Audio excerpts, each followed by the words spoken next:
ഷൊർണൂരിൽ ഇനി നിങ്ങളുടെ സ്വപ്നവും യാഥാർത്ഥ്യമാക്കാം ആകർഷകമായ ഓഫറുകളിലൂടെ. വാഹനങ്ങൾക്ക് 5000 രൂപയുടെ എക്സ്ചേഞ്ച് ഓഫർ, ഒപ്പം ക്യാഷ് ഓഫറും. City mobiles, bypass road, Shoranur. സാധാരണക്കാരന്റെ യാത്രാ അവകാശങ്ങളെ നിഷേധിക്കുകയാണ് കേന്ദ്ര ഗവൺമെന്റ് ചെയ്യുന്നതെന്ന് ഡിവൈഎഫ്ഐ സംസ്ഥാന പ്രസിഡന്റ് വി വസീഫ് പറഞ്ഞു.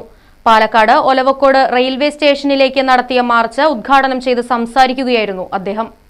ഭൂമിയും ഉൾപ്പെടെ എഴുതിക്കൊടുത്തുകൊണ്ടുള്ള കേന്ദ്ര സർക്കാരിന്റെ നിലപാടുകൾക്കെതിരെ ഡിവൈഎഫ്ഐ പ്രതിഷേധം സംഘടിപ്പിക്കുകയാണ്. പാലക്കാട് സായി ജംഗ്ഷനിൽ നിന്നും ആരംഭിച്ച മാർച്ച് റെയിൽവേ സ്റ്റേഷൻ പരിസരത്ത് വെച്ച് പോലീസ് തടഞ്ഞു. ജില്ലയിലെ വിവിധ ബ്ലോക്ക് കമ്മിറ്റികളിൽ നിന്നായി 100 കണക്കിന് പ്രവർത്തകർ മാർച്ചിൽ പങ്കെടുത്തു. ട്രെയിനുകളിലെ ജനറൽ കോച്ചുകളുടെ എണ്ണം വെട്ടിച്ചുരുക്കി യാത്രാ പ്രതിസന്ധി തീർക്കുകയാണ് സർക്കാർ ചെയ്യുന്നതെന്നും റെയിൽവേക്ക് ടിക്കറ്റ് ഇനത്തിൽ ഏറ്റവും കൂടുതൽ തുക സംഭാവന ചെയ്യുന്ന കേരളത്തോടുള്ള കടുത്ത അവഗണനയാണിതെന്നും ട്രെയിൻ യാത്രാ ദുരിതം പരിഹരിക്കാൻ കേന്ദ്ര സർക്കാർ നടപടി സ്വീകരിക്കണമെന്ന് ആവശ്യപ്പെട്ട് ഒലവക്കോട് റെയിൽവേ സ്റ്റേഷനിലേക്ക് നടത്തിയ മാർച്ച് ഉദ്ഘാടനം ചെയ്തുകൊണ്ട് സംസാരിക്കുന്നതിനിടയിൽ വി വസീഫ് ആരോപിച്ചു. സ്വകാര്യവൽക്കരണ നയങ്ങൾ, ഈ നവ ഉദാരവൽക്കരണ നയങ്ങൾ അതിവേഗതയിൽ ഈ രാജ്യത്ത് BJP നടപ്പിലാക്കിക്കൊണ്ടിരിക്കുക. അത് ഈ റെയിൽവേ സ്റ്റേഷനുകളിലും നടപ്പിലാക്കുക. റെയിൽവേയുടെ ഭൂമി നമ്മൾ കണ്ടു. ഈ സ്വകാര്യ വ്യക്തികൾക്ക് പതിച്ചു കൊടുക്കുന്ന കാഴ്ച നമ്മൾ കണ്ടുകൊണ്ടേയിരിക്കുക.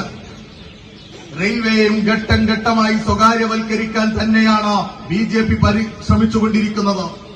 ഈ റെയിൽവേ അപ്പാടും മോശമാക്കി ഇത് ജനങ്ങൾക്ക് ഉപകരിക്കുന്ന ഒരു സംവിധാനമല്ല എന്ന് തോന്നിപ്പിക്കുന്ന തരത്തിൽ ജനങ്ങൾ തന്നെ പറയണം ഇത് സ്വകാര്യവൽക്കരിച്ചാലേ മെച്ചപ്പെടൂ എന്ന്. അങ്ങനെ പറയിപ്പിക്കാനുള്ള ശ്രമം ഇവിടെ നടത്തുന്നത്. ലോക്കോ പൈലറ്റുമാർ മാസങ്ങളോളം സമരത്തിലായിരുന്നു. ഇവിടെ മാസങ്ങളോളം സമരത്തിലായിരുന്നു. അവരുടെ ആവശ്യം എന്താ? അവരെ ഉറങ്ങാൻ അനുവദിക്കണമെന്ന ഒരു വിശ്രമം വേണമെന്നാണ്. 100 കണക്കിന് തസ്തികകൾ ലോക്കോ പൈലറ്റുമാർക്ക് ഇവിടെ ഉണ്ടായിട്ട് ആ തസ്തികകൾ നികത്താൻ ഇവർ തയ്യാറാകുന്നില്ല. ജില്ലാ പ്രസിഡന്റ് ആർ ജയദേവൻ യോഗത്തിൽ അധ്യക്ഷനായി. ജില്ലാ സെക്രട്ടറി KC റിയാസുദ്ദീൻ, സംസ്ഥാന കമ്മിറ്റി അംഗങ്ങളായ ഷിബി കൃഷ്ണ, PV രതീഷ്, ജില്ലാ സെക്രട്ടേറിയറ്റ് അംഗങ്ങളായ MA Jithin Raj, R Shanoj, S Kishore, K Shaiju തുടങ്ങിയവർ പങ്കെടുത്ത് സംസാരിച്ചു. News desk, right vision news. Furniture വിലയാണോ പ്രശ്നം? പകുതി വിലയ്ക്ക് ഫർണിച്ചറുകൾ സ്വന്തമാക്കാൻ ഒരു അവസരം, അതും EMI സൗകര്യത്തോടു കൂടി. ദുബായ് ഫർണിച്ചർ, ബസ് സ്റ്റാൻഡിന് സമീപം, ഓട്ടുപാറ, വടക്കാഞ്ചേരി.